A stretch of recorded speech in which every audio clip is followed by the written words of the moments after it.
بسم اللہ الرحمن الرحیم۔ اگر کوئی فرد کسی اسم الہی یا قرآن پاک کی سورہ یا کسی بھی آیت کا صحیح اور بھرپور قسم کا عمل ہو تو وہ ایک سیکنڈ کے اندر کالے علم کی کاٹ کر سکتا ہے، جبکہ اب موجودہ دور میں کوئی کسی چیز کا عمل نہیں ہے، اب صرف لکھے گئے طریقہ کار کو آزمایا جاتا ہے، اس لیے صحیح علاج نہیں ہوتا، اور یہ بات کہہ کر موضوع کو بند کر دیا جاتا ہے کہ اس کا توڑ کوئی کالے جادو کا ماہر کر سکتا ہے، جبکہ قرآن پاک میں اللہ سبحانہ و تعالیٰ وَنُنَزِّلُ مِنَ الْقُرْآنِ مَا هُوَ شِفَاءٌ وَرَحْمَةٌ لِّلْمُؤْمِنِينَ خود فرما رہا ہے۔ اس کے علاوہ اور کئی آیات ہیں جن سے جادو کو توڑا جا سکتا ہے، بند کاروبار کو پھر سے جاری کیا جا سکتا ہے، جس کی اولاد باندھ دی گئی ہو اس کو صاحب اولاد کیا جا سکتا ہے، جن کی نکاح بندی کی گئی ہو ان کی شادی ہو سکتی ہے، اجڑے ہوئے گھر دوبارہ سے بس جاتے ہیں، اور اسی پاک کلام کو پڑھنے سے کئی ایسے فوائد حاصل ہوتے ہیں جن کا اندازہ کرنا مشکل ہی نہیں بلکہ ناممکن ہے، لیکن بات اصول، طریقے اور سچی لگن کی ہے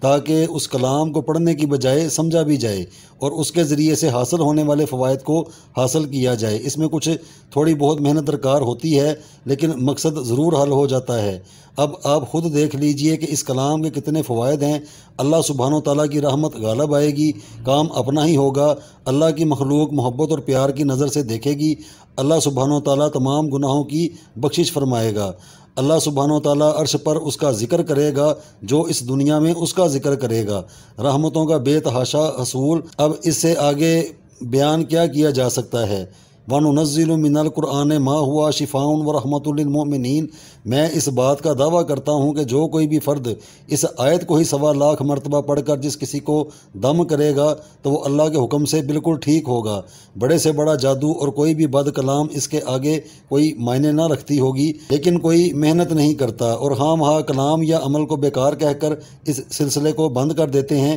ایسا نہیں کرنا چاہیے، بلکہ ہر بات کی مکمل تحقیق کرنے کے بعد کوئی حتمی فیصلہ کرنا چاہیے تاکہ بات اور عمل دونوں میں وزن پیدا ہو جائے۔ اس کے علاوہ قرآن پاک میں کئی اور ایسی صورتیں اور آیات ہیں جن کو پڑھنے سے جادو اپنا اثر نہیں دکھاتا اور اس کے سامنے ہیچ ہو کر بادل ہو جاتا ہے، کیونکہ اللہ سبحانہ و تعالیٰ نے مقام علوی کو سفلی کا سردار بنایا ہے، اس لیے محنت کرنے کے عوض میں جو کچھ بھی حاصل ہوگا اس کے بے شمار فوائد ہوں گے اور ثواب نیکیاں ملنے کے ساتھ کام بھی اپنا ہی ہوگا۔ اس لیے کلام الہی کو ہر کلام پر برتری دینی چاہیے اور اس کا سب سے زیادہ ورد کرنا چاہیے۔ ایسا بالکل نہیں کہنا چاہیے کہ جادو کا توڑ جادو سے ہی ہوگا، بلکہ جادو اور ہر قسم کی عظیمت جنتر منتر کا توڑ قرآن پاک کے اندر موجود ہے، جس کا آگے تفصیلاً ذکر ہے۔ اسی طرح قرآن پاک میں 7 سلام ہیں۔ اگر کوئی روزانہ ان 7 سلاموں کو ہر فرض نماز کے بعد 1000 مرتبہ پڑھ کر پانی پر دم کر کے پیے اور ان کو 1.25 کی تعداد میں پڑھ لے تو وہ اس کا عمل بن جائے گا۔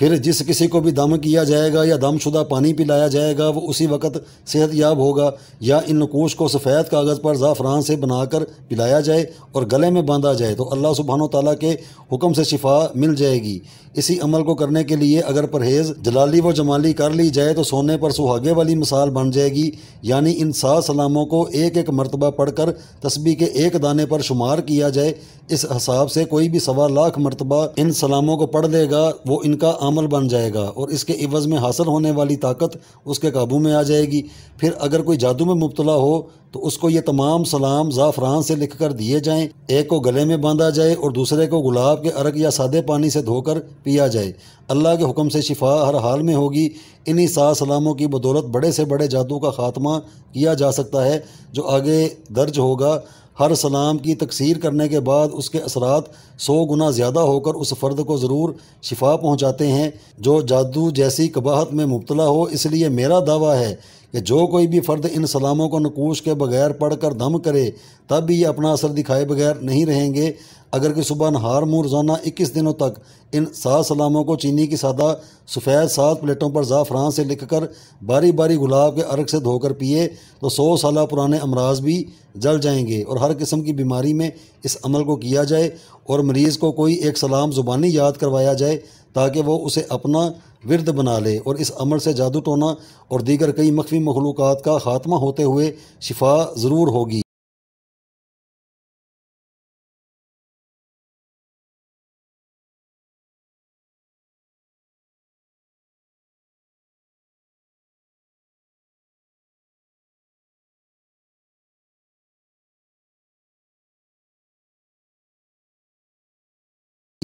اسی عمل کے اور بھی فوائد، اس عمل مبارک کے اور بھی بہت سے فوائد ہیں، اور اس کو کسی بھی نوعیت کے جادو کو باطل کرنے کے لیے استعمال کیا جا سکتا ہے۔ مثلا اگر کوئی بچہ دن بدن کمزور ہو رہا ہو یا اس کو ام الصبیان کا عارضہ ہو، اس کے کمزور ہونے کی کوئی واضح وجہ سامنے نہ آ رہی ہو، تو اس عمل کو بتائے گئے طریقہ کار کے مطابق استعمال کیا جائے، اللہ کے حکم سے بچہ صحت مند اور تندرست ہوگا۔ اگر تو میاں بیوی کی آپس میں کوئی تیسرا پھوٹ ڈلواتا ہو تو اس عمل کو دونوں یا ایک ہی فرد استعمال کرے، اللہ کے حکم سے دونوں کا آپس میں اتفاق قائم ہوگا۔ اسی طرح جادو کی جکڑ بندی میں جو کوئی بھی قید ہو گیا ہو، وہ اس عمل کو ضرور ایک مرتبہ آزمائے، اللہ کے فضل سے شفا ضرور بر ضرور ملے گی۔ یہ ان 7 سلاموں کی علم الجفر کے قاعدے اصول سے تکثیر کی گئی ہے، جو اثر اور طاقت کے لحاظ سے بالکل پر اثر ہے اور جادو میں مبتلا مریض کے لیے ایک کرنٹ سے کم نہیں۔ اس عمل کی بدولت بہت سے دنیاوی کاموں میں کامیابی حاصل کی جا سکتی ہے اور